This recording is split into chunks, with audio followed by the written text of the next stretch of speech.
introducing our first speaker. Joining us today is one of the most high-profile and influential chief executives of the moment. He's Vasant Narasimhan, the chief executive of Novartis, one of the world's largest medicine producers, and he's been chief executive since 2018. Vas, welcome, and thank you so much for joining us today. Now, you're a vaccinologist.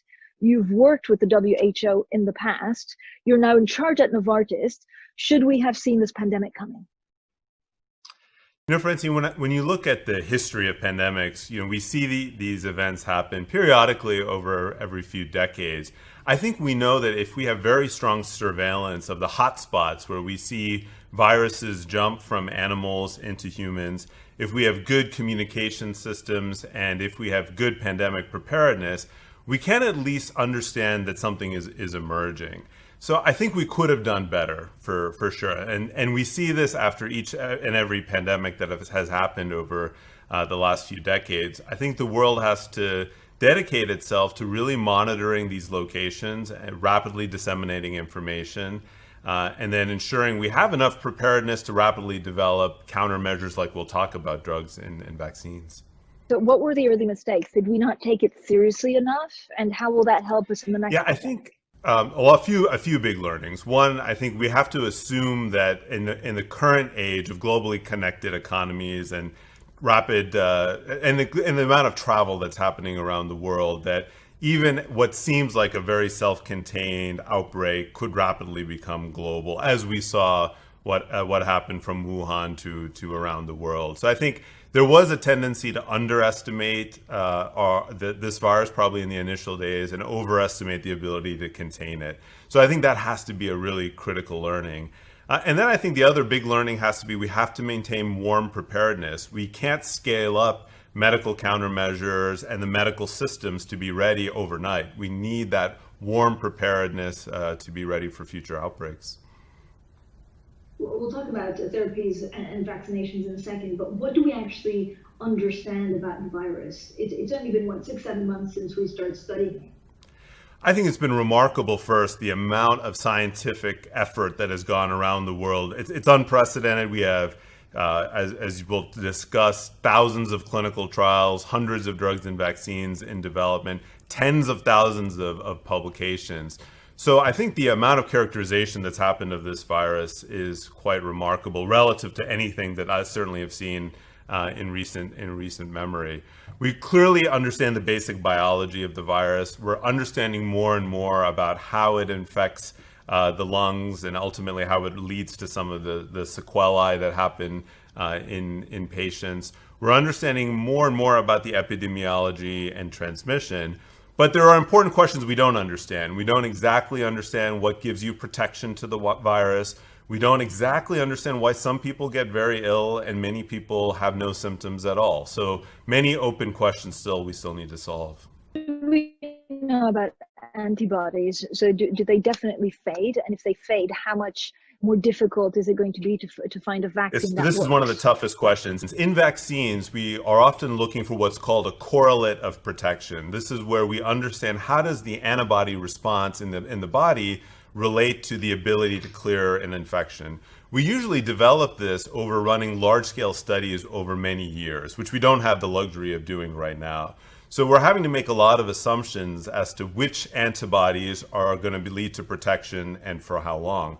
The truth is we won't know until we follow patients in the clinical trials, particularly in vaccine clinical trials, out for 6 months or a year. The things we'll hope to understand very quickly is, are the antibodies providing near-term protection? How long does that protection last? And are we getting what's called immune memory? So is there an ability in the body to mount another response if the virus were to reemerge in the future?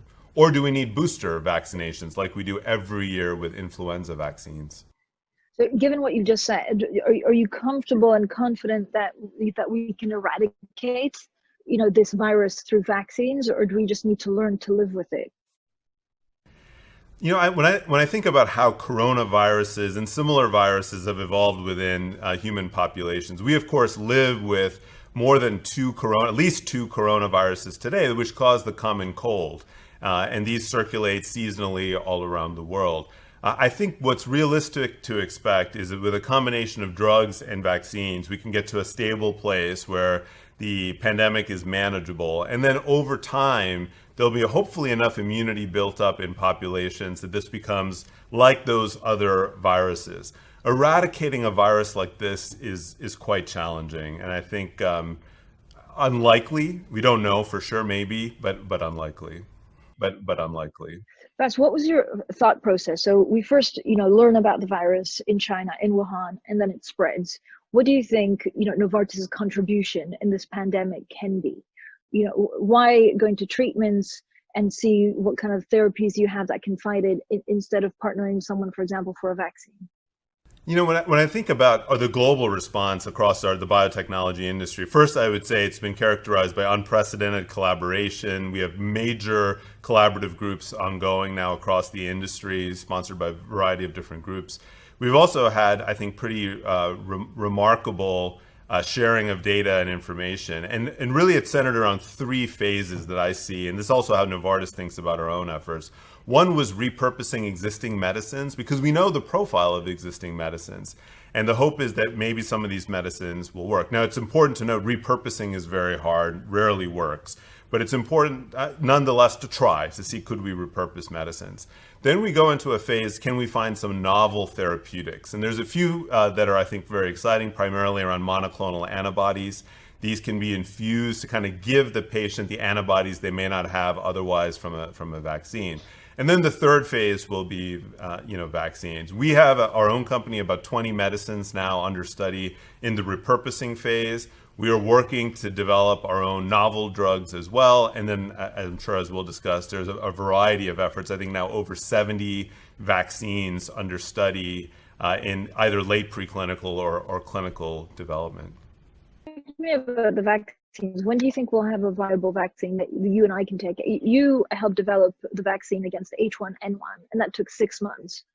Can we, be as fast for this one? I think it's going to be an interesting fall, because we'll learn a lot. When you look at H1N1, there's an important difference in that we understand influenza viruses for over many decades, and we had proven platforms that we knew can generate very strong immune responses. These correlate to protection against influenza. In this case, we have a virus we don't fully understand, and we're using platform technologies which we've never used before.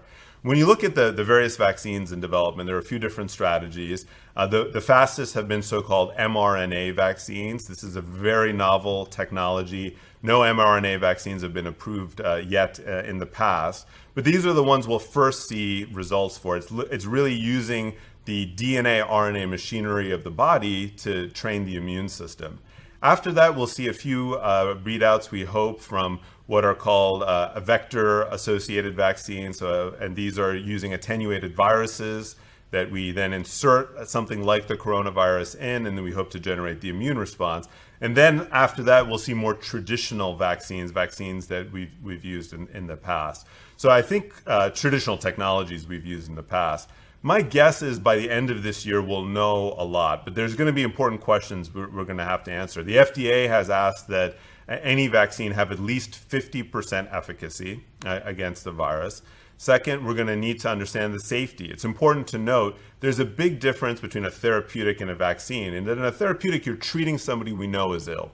In the case with a vaccine, we're giving an otherwise healthy person a medical intervention. So we really want a safe profile.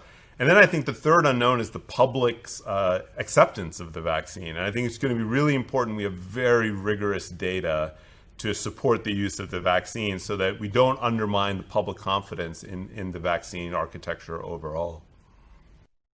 There's a Russian coronavirus vaccine. Do we know whether it will ever be safe for widespread use? I think from what I understand of the Russian approach is to take what initial data that we're generating on many vaccines that show that the vaccine generates an immune response and use that as a basis for immunizing populations. This is versus a historical practice, a very aggressive approach. Typically, we know you can often generate an immune response, but we don't know if that immune response matters. Does that protect against the virus? How long does that protection last? And then we don't know anything about safety. We typically want 6 months at least follow-up of a patient to really understand is there any safety signals of concern with a vaccine? So clearly the Russian approach was a much more aggressive approach than what I think the US, Europe, and other jurisdictions will take. How quickly do you think we'll have a vaccine? I mean, from the first, if we find a formula that works, and then we'll talk about, what else is needed, which is the vials, the ancillary products, and all of that. But how long will it be safe? Is it 6 months from when we have the formula to test it, or is it longer? Do we actually need longer? Right now, we're going to have phase 3, probably, if I understand well, the trial designs, 1 month so-called immunogenicity and protection and efficacy results. In the current hope is in the October timeframe. We won't have 6 month safety data, of course, until the last patient has passed 6 months. So that will take us likely into next year. And if you want 1 year of safety data, then you're into the middle of next year. I think the question is going to be, from a public policy standpoint, what kind of risk-based approach you want to use to deploy a vaccine. The longer you wait, the more knowledge you're going to have on the vaccine, and the better understanding you'll have on its safety and efficacy profile.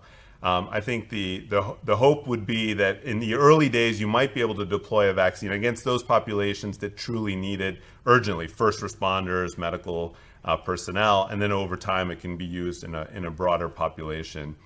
I think with reasonable confidence, we could have a safe and effective vaccine before the end of next year that could be used broadly. I think before then, it's going to be a more targeted approach. Once we have the vaccine formula, and let's call it formula for simplicity's sake, what's the biggest challenge? Is it who you vaccinate, the country that gets it first? Is it distribution, or everything that surrounds it, like the infrastructure, right? So the deep freezers, everything you need to make sure that the vaccine administration is safe. I wish I could pick one, Francine, but I think it's really all of the above. I mean, once we have a successful formulation, at the same time, vaccines scale up depending on the technology, can be very complex. Each one of these technologies is very different. And so then you'll have to scale up the manufacturing. Then, of course, the distribution, and you're seeing a number of deals being done around the industry. We'll have to see, of course, how that all plays out. And then, of course, the distribution supply chain is very critically important. Depending on the vaccine, some require a pretty rigorous cold chain, as we call it, to really ensure that the vaccine maintains its integrity until it gets to the patients that need it. What gives me hope, though, is the amount of collaboration effort across the industry is unprecedented. I've been on calls. I lead the FDA BRC for pharma, and we are on calls with the FDA discussing how to make this work. The companies are collaborating.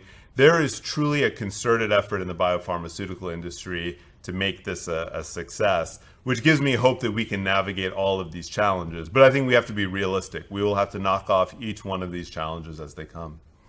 What's the question that comes up the most in some of the calls you're having, Vas? Is it, how you price it, or just physically how you distribute it, and to which country first?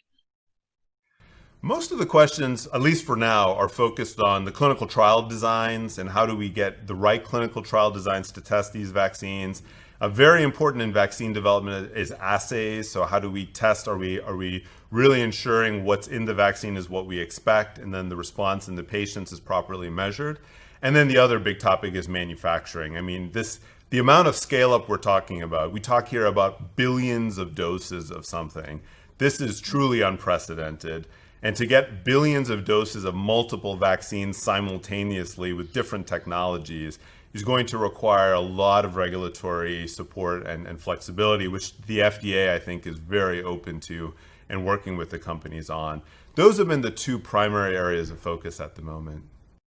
Who do you think should have the vaccine first? I mean, in terms of country, is it right to think about it like that, or should we think about it differently? As a public health physician, I think we have to think about it based on risk groups. And I think the right way to deploy a public health intervention is to look at first responders and healthcare personnel, as well as individuals who, in this case, have preconditions such as being immunocompromised or having certain conditions which we know are associated with severe COVID infections. Those are the people who need the vaccine the most when we have limited supplies. And then over time, we expand it. To give you an example, during the H1N1 pandemic of 2009, we understood very well that pregnant women in particular were very susceptible to this particular virus. So at that point in time, the prioritization was made, at least within countries, to focus vaccines on pregnant women first and then expand it into broader populations. That's the kind of thinking we're going to have to take to really effectively deploy vaccines. What do we understand about T cells and how people actually can, supposedly fight off the virus, not using antibodies, but T cells? Yeah, so this is, an area of heavy research. In the immune system, we have T-cell-based responses. The T-cell responses are based on cells, killing infected cells in your own body. And then B-cell responses are what create the antibodies. We're measuring both. We don't know exactly which is more important for a COVID infection, but that's what the clinical trials will help us study. It's also important because it'll help us understand what's called immune memory, as I mentioned earlier, because we want hopefully to have patients who are protected longer term so that if they're exposed again to the virus, they can mount a stronger immune response. So I think it remains to be seen which vaccine generates the best T cell response, and is it the T cell or antibodies that matter? We'll only know when we have the data. There's been very interesting data to suggest recently, though, that in patients who are not getting as ill from COVID, their immune systems may have been trained by past infections, which suggests that memory could be something we can generate against COVID-19, but we'll have to see when the clinical trials are completed. Okay, so do we trust the antibody testing? So I don't know if you can look at the antibody testing and see what percentage of the population in the US or in Europe or in Asia has actually had COVID-19. So I think the antibody testing for that kind of study, population-based studies, is probably quite reasonable to understand at a population level how much of a population has been exposed, what is the perhaps level of immunity if we understand something more about immunity over time. I think probably where there is still some doubt is for an individual, a given antibody test result, what does that mean for their disposition? Does that really mean they're protected or not? Does that mean that they are 100% safe or not safe at all? I mean, these are all questions we'll only understand through further clinical research. And that brings me, I think, to a really critical point. Science is evolving here very quickly. The critical thing that hopefully the listeners can understand, it's important we wait for very rigorously done clinical trials. A trial is not a trial is not a trial. There are studies that are descriptive in nature, which will give us a sense, but are not rigorous enough for us to really know for sure if something is true or not. Well-designed clinical studies, randomized, double-blind, placebo-controlled studies are what we need to really know what's going on with respect to this virus. Those studies are happening, and my expectation is in the fall we're going to have an exponential growth in knowledge, which will help us better understand this pandemic. But which studies do you trust? I mean, there's so many studies and trials at the moment. Unless you're an expert, sometimes you're drowned with the information. Yeah, I wouldn't want to be a reporter right now, having to try to sift through all of these studies. I mean, I think you have to again look at the design of the studies, and I know it requires some expertise, but you really want studies that are adequately powered, meaning they have enough patients in them, they're well controlled, they have rigorous hypotheses that are being tested, that they are blinded if appropriate, if it's looking at a drug or a vaccine. In general, those studies are studies that are endorsed by regulators. I mean, the studies that we ultimately do as an industry that are endorsed by FDA or other regulators meet the gold standard. So you can definitely trust those studies because the regulators have signed off on those designs. And then I think the second question is, as you've rightfully asked, how do we understand this virus? Epidemiology studies can be done very rigorously, but many of them that I see being reported in the media are not necessarily being done rigorously. So I think it requires expert review to really know for sure. Vas, when you look at some of the things that we've seen in the US, some of the things that we've seen in Europe, who gets it right in terms of testing? I've heard, from chief executives saying we're testing too much. There are not enough tests out there, either for antibodies or just to see whether you have COVID at that time. And others saying we have to test much more. Which one is it? I'm personally a believer that we should be testing broadly and testing based on some suspected, expectation that a patient has been exposed to COVID. But any suspected case should be tested, and then we should do rigorous contact tracing. Testing and contact tracing has been shown for many, many, many decades as the most effective way to contain large-scale outbreaks. It's the way we eliminated smallpox and ultimately eradicated smallpox from the planet, was rigorous testing and contact tracing. It's the way we've tackled outbreak after outbreak for decades. That doesn't mean indiscriminate testing. That doesn't mean that we should just be testing everybody who feels like they want to be testing. But if you suspect that you've been exposed, you should be tested, and then and if it's positive, then the contact should be traced. There are important innovations that are happening around testing. Pooled testing, where we pool many people together to overcome the lack of adequate numbers of tests, is one interesting approach that's being used in many communities around the world. There are others, but I think we should be testing rigorously when we suspect a case. Is there so much money in research and development in fighting and curing COVID or finding a vaccine that it takes it away from other diseases? I'm not so concerned about pulling away R&D dollars. I think we do have to be concerned about the other, let's call it, hidden cost of this pandemic. We saw throughout April, May, and June that patients, whether it was for cardiovascular disease, cancer, other severe illnesses, were not seeing their physicians on a regular basis. We saw cancer diagnosis rates go down, visits to emergency room for heart attacks and stroke go down. So you have to worry that patients who need other care are not getting that care. One of the things I think we have to really be prepared for, if we do see a significant second wave around the world, in Europe, or a continued resurgence in the US, we need to understand how to operate healthcare systems for the patients who need care on an ongoing basis while also coping with the pandemic. I don't think we can afford just to shut down hospital systems and only have COVID patients treated. The cost to many, many millions of other patients will simply be too high. In the second wave, almost inevitable?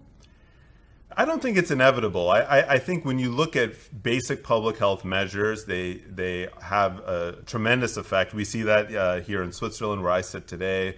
We see it in many European countries. That doesn't mean we won't see outbreaks. I expect we will continue to see isolated outbreaks. But as long as we can find those outbreaks, appropriately contact trace and isolate, hopefully those outbreaks can be contained. But it really requires human behavior to fundamentally stay very vigilant for the coming months. Do you worry, Vas, that actually this will lead to a lot less people getting vaccinated? And I'm not thinking about, vaccination against COVID-19, but just vaccinations in general. There seems to be, at the margins, a backlash that's been growing in recent months. So I'm concerned on two levels. One, I'm concerned about the general anti-vaccine backlash. I mean, it's important to note, first, that medical innovation, that the companies that I think are represented by the biopharmaceutical industry, has enabled life expectancy to increase from 35 years, 100 years ago, to now 80, 90 years plus all around the world through medical innovation. And one of the most important innovations was vaccines. I mean, vaccines probably have led to greater life expectancy gains and quality of life gains than any other intervention. Yet, we still live in a world where children are under-vaccinated, adults are under-vaccinated. I certainly don't think we can afford to see vaccine compliance rates drop, as you rightfully say there are. And then we're also seeing, because hospital systems are under strain, kids are not getting their normal routine vaccinations because, again, they can't get to their clinicians. So I think on both fronts, we have to be super vigilant. I think what would be a tragedy if a few years from now we start to see measles outbreaks or mumps outbreaks or other outbreaks of diseases we had well under control because of a lack of vaccination.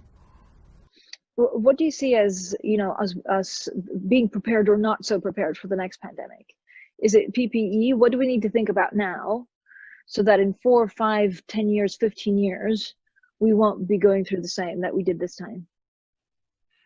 This has been a topic I've been, I think, tackling for probably over a decade, since H1N1, or even before we had the H5N1 outbreaks in 2005 and 6. And we know what we need to do, at least the basics. We know that there are a limited number, 1,000, maybe 2,000 so-called zoonotic hotspots and we need to vigilantly monitor them. These are places where we see viruses or maybe bacteria, typically viruses, jump from animals into humans. We need to monitor these locations vigilantly. When we see something jump, we need a global framework through organizations like the WHO that rapidly disseminate the information. We need to protect the countries that have these outbreaks from the economic fallout from reporting an outbreak. But when there is an outbreak, they should report, and then the world needs to know. And then we need to create warm preparedness in the public health system. Everything from personal protective equipment and ventilators, all of those things that should just be ready at the hospitals.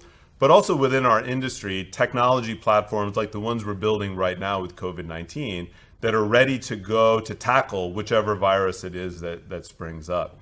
These are things we could do. It would take investment, of course, but we know that will help us at least limit the impact of any future pandemics.